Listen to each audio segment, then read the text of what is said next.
আসসালামু আলাইকুম রহমতুল্লাহি ওবরাকাতুহ। সম্মানিত প্রিয় দর্শক, আশা করছি আল্লাহ তাআলার অশেষ রহমতে আপনারা সকলে ভালো আছেন। তো সম্মানিত প্রিয় দর্শক, আজকে আপনাদেরকে ছোট একটি আমল শিখিয়ে দিব। সেই আমলটি আপনারা কিভাবে করবেন, কখন করবেন, আপনাকে কখন করতে হবে, সব কিছুই আজকে আমি আপনাদেরকে শিখিয়ে দিব। সেই আমলটি হচ্ছে, সেজদায় মাথা রেখে আপনি যদি 21 বার, এমন একটি ছোট দোয়া রয়েছে যেটি আমি আজকে আপনাদেরকে শিখিয়ে দেব। এই দোয়াটি যদি আপনি পাঠ করেন, তাহলে সেজদা থেকে মাথা ওঠানোর আগেই আল্লাহ তাআলা আপনার সকল মনের আশাগুলো পূরণ করে দিবেন। সুবহানাল্লাহ। হ্যাঁ, এই গুরুত্বপূর্ণ আমলটি আজকে আমি আপনাদেরকে শিখিয়ে দিব। এই ছোট যে দোয়াটি রয়েছে সেটিও আজকে আমি আপনাদেরকে শিখিয়ে দিব।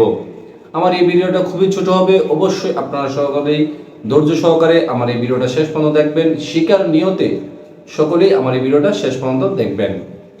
তো সম্মানিত দিনী ভাই বোনেরা, আমার এই নূর হোলি মিডিয়া চ্যানেলটিতে যারা নতুন রয়েছেন, অবশ্যই আপনারা সকলে আমার এই চ্যানেলটিকে সাবস্ক্রাইব করে রাখবেন, কারণ আমার এই চ্যানেলটিতে আরো নতুন নতুন ভিডিও আসতেই থাকবে। তো সম্মানিত দিনী ভাই বোনেরা, আমি যে আমলটির কথা বলেছি, সেজদায় মাথা রেখে 21 বার যে দোয়াটি আপনি পাঠ করবেন বা এই আমলটি আপনি কিভাবে শুরু করবেন। তো সম্মানিত দিনী ভাই বোনেরা, এই আমলটি শুরু করতে হলে প্রথমে আপনাকে যে কাজটি করতে হবে, আপনাকে পবিত্রতা অর্জন করতে হবে। আপনি আসর অথবা মাগরিব অথবা ফজর অথবা এশা, যে কোনো ফরজ নামাজ আদায় করার পরে যখন আপনি সালাম ফিরাবেন, সালাম ফিরিয়ে আপনি প্রথমে 3 বার আস্তাগফিরুল্লাহ পাঠ করবেন। নামাজ শেষ করে কিন্তু আপনি আমলটি করবেন। প্রথমে 3 বার আস্তাগফিরুল্লাহ পাঠ করবেন, আস্তাগফিরুল্লাহ আস্তাগফিরুল্লাহ আস্তাগফিরুল্লাহ। এভাবে আপনি 3 বার আস্তাগফিরুল্লাহ পাঠ করবেন। পাঠ করার শেষে আপনি দুরূদ শরীফ পাঠ করবেন। দুরুদে ইব্রাহিম, নামাজে যে আমরা যে দুরূদ শরীফটা পড়ি, যেরকম আল্লাহুম্মা সাল্লি আলা মুহাম্মাদ ওয়া আলা আলি মুহাম্মাদ কামা সাল্লাইতা আলা ইব্রাহিম ওয়া আলা আলি ইব্রাহিম ইন্নাকা হামিদুম মাজিদ। এই দুরূদ শরীফটা রয়েছে দুরুদে ইব্রাহিম। এই দুরূদ শরীফটা আপনারা 3 বার পাঠ করবেন। তো 3 বার পাঠ করার পরে এখন কথা হচ্ছে, আমরা এই দুরূদ শরীফটা অনেকেই পারি না। সেই ক্ষেত্রে আমরা কি কাজ করব? সেই ক্ষেত্রে আপনারা ছোট একটি দুরূদ শরীফ রয়েছে, সাল্লাল্লাহু আলাইহি ওয়াসাল্লাম, সাল্লাল্লাহু আলাইহি ওয়াসাল্লাম, এই দুরূদ শরীফটা আপনারা পাঠ করবেন 3 বার। 3 বার পাঠ করার পরে আপনি সরাসরি সিজদায় চলে যাবেন। সেজদায় চলে গিয়ে আপনি আপনার ধ্যান খেল আল্লাহ তাআলার দিকে রেখে, আল্লাহ তাআলার দিকে মোতাবজ্জিত রেখে চোখগুলা বন্ধ করে আপনি সেজদায় গিয়ে পড়বেন 21 বার এই দোয়াটি পড়বেন। দোয়াটি হচ্ছে, ইয়া আরহামার রাহিমিন, ইয়া আরহামার রাহিমিন, ইয়া আরহামার রাহিমিন, ইয়া আরহামার রাহিমিন, ইয়া আরহামার রাহিমিন।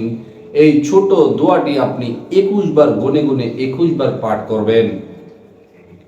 তো সম্মানিত প্রিয় দর্শক, এখন কথা হচ্ছে, আমি যদি এই দুরূদ শরীফটা এইভাবে পাঠ করি, এই আমলটি যদি আমি এভাবে করি, আর এই ছোট দোয়াটি যদি আমি এভাবে নিয়মিত করি, তাহলে আমার কি লাভ এবং কি উপকারিতা হবে।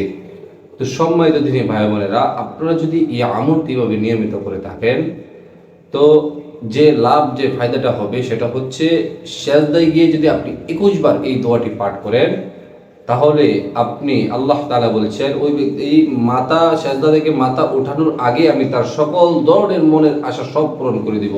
সুবহানাল্লাহ।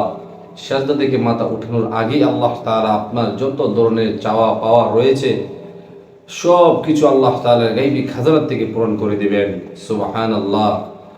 তো আপনার যদি যত চাওয়া পাওয়া রয়েছে, আপনি এই আমলটি করে, সেজদায় গিয়ে আমলটি করে আল্লাহ তাআলার কাছে আপনি চাইবেন, আল্লাহ তাআলা আপনাকে সেজদা থেকে মাথা উঠানোর আগেই আল্লাহ তাআলা আপনার দোয়া কবুল করবেন এবং সব কিছু আল্লাহ তাআলা আপনাকে দিবেন।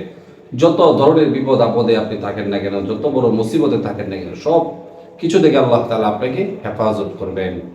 তো অবশ্যই আপনারা সকলে আমলটি করবেন, খুবই গুরুত্বপূর্ণ একটি আমল। তো আজকের মতো এই পর্যন্তই। আল্লাহ হাফেজ।